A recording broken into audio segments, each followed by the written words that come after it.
Hey there everybody, welcome back to the Tool for Forza YouTube channel. Captain Nasty is right here, and in this video today I'm going to be giving you 7 ways you can make your sim racing gear last longer so you don't have to deal with RMAs. We're going to try to help you not break pins and just generally tear stuff up. This video should apply to pretty much every sim racing wheel for the first couple of things, then towards the end I'm going to get more into some things that are specific to Fanatec gear.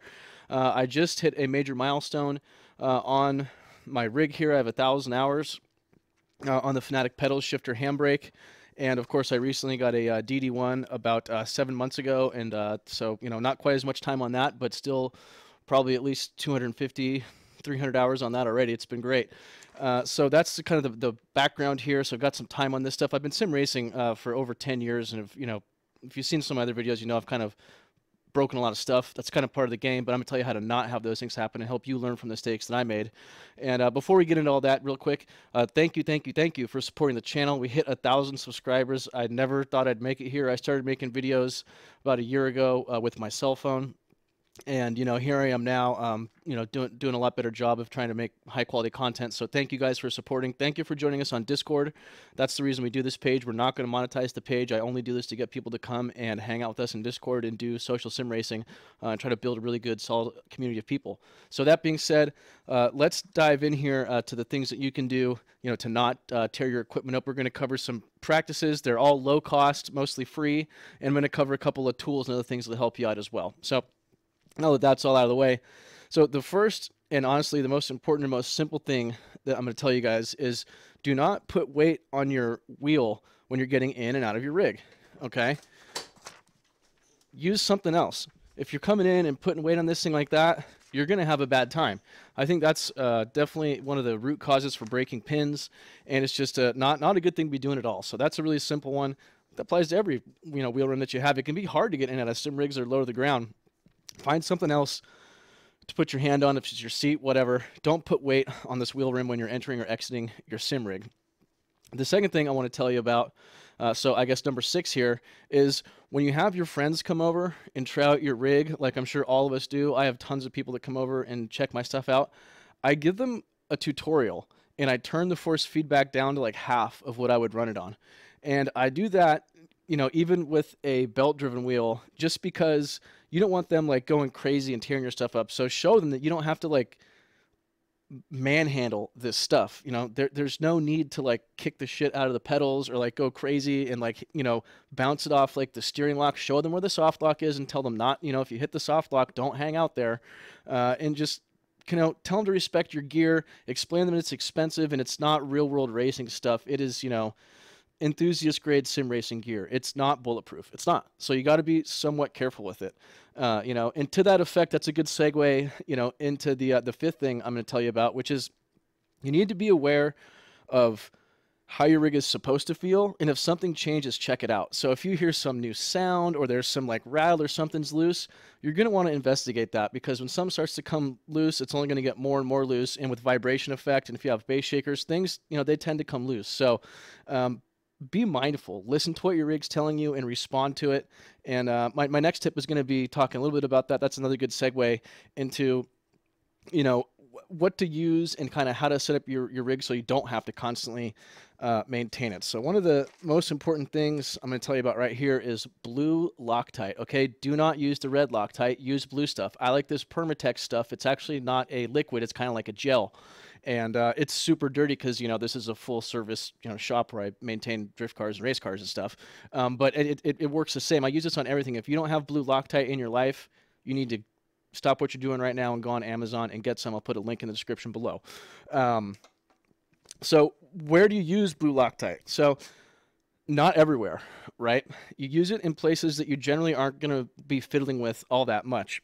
And blue Loctite allows you to do one other important thing, and this specifically applies to Fanatec stuff, is it allows you to not over-tighten the hardware. Fanatec hardware sucks. It's like made out of cheese. It's super soft. It's super easy to strip it out, so you do not want to over-tighten it. You also don't want to damage things with over-tightening stuff ever.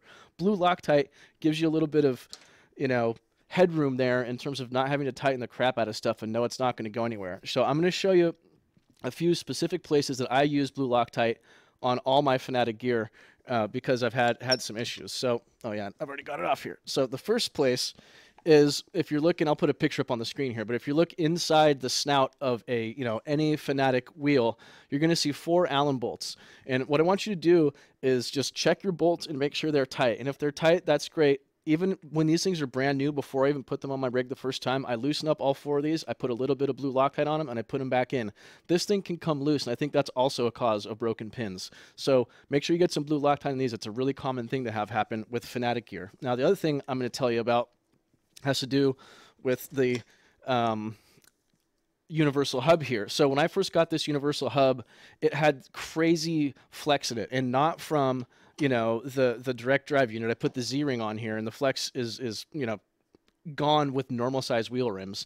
You can feel it on my 15-inch rim just a little bit, but it's way better than it was previously. But so it really let me know that the actual quick release metal part, as it goes into the hub here, was loose. So I had to take apart this whole thing, take out the PCB boards, do all that, and the hardware is super, super short. They have like 6 threads on the Allens that hold the quick release onto the hub. So again, I put blue Loctite on there, I tightened them all down, and it's been about 3 months and no problem with that as well. So that's the story there.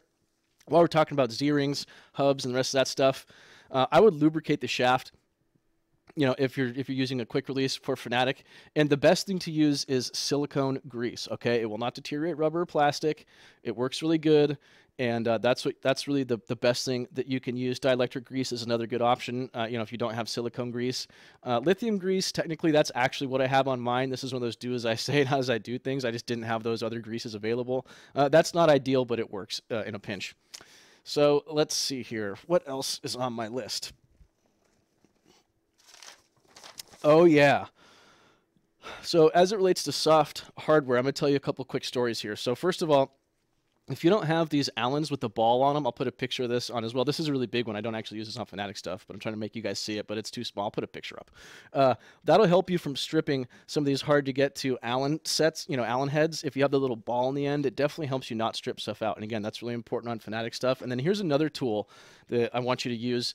Now, if you have to take apart your shifter to replace a broken spring, like I've had to do in mine, there's hardware in here that you cannot get out without stripping with an Allen wrench, period. It's got red Loctite on it. It's way over tightened from the factory. It's bonkers. So this is called an impact driver. This is not an impact gun, obviously. It's an impact driver. What you do with this thing is you put a bit on the end. You can put a hex, an Allen, whatever, Phillips screwdriver, and you set it up a certain way, and you bash it with the hammer, and then it twists. So what that does is it puts lots of force down rather than on the sides of whatever you're trying to not strip. And I'm telling you, these impact drivers are worth their weight in gold. This is like a tool that not everybody knows about that's super, super awesome. So impact driver, I'll put a link to one of those in the description down below as well. Really good tool to have. It's necessary. You cannot fix a Fanatec spring in the shifter without one of these. Trust me, you're going to strip all your stuff out. So one last thing I want to talk to you about.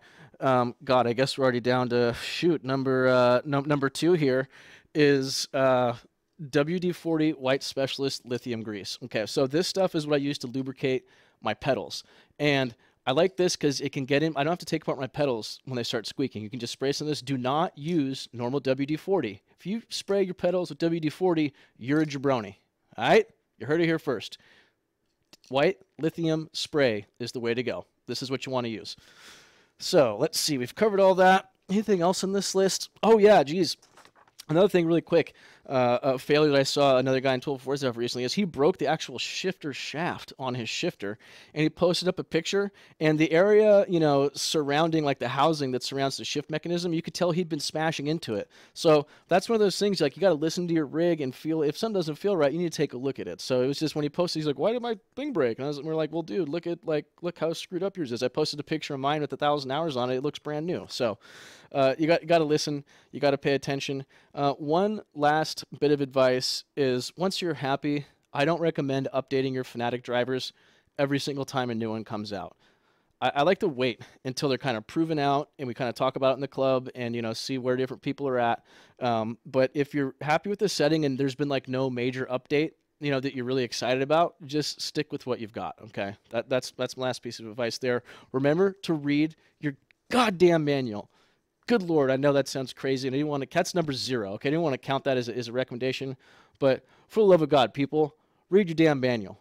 It's going to save you a lot of headaches going forward. Believe me, there's a lot of good stuff in the manual. The stuff is complicated. Read the manual. that's about it, guys. Thanks for supporting the channel. Come join us for Discord and come say hi in a live stream. This is Captain Nasty's out.